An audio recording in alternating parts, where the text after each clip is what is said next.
भैया आई सब दो चार को कविता सुनल जाओ, देखी आप लोग भी सुनी, अच्छा लगी तो लाइक कमेंट शेयर जरूर करें।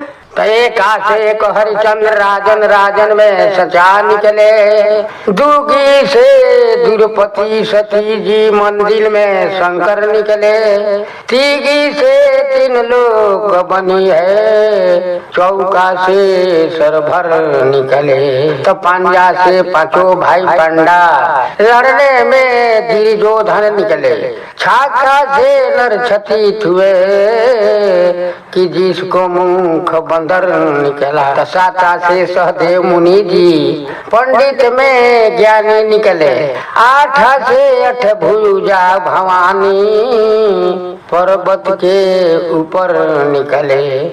तो नहला से नारद मुनि जी, नहला से नारद मुनि जी चुंगुल खोर सुंदर निकले, दहला से 10 शीश रावण के, 20 भुजा 10 शीश निकला। तो गुलाम पढ़ी के माता श्री जानकी, गुलाम पढ़ी के माता श्री जानकी, बदशाह में रघुवीर निकला, दहला से 10 शीश रावण के, 20 भुजा 10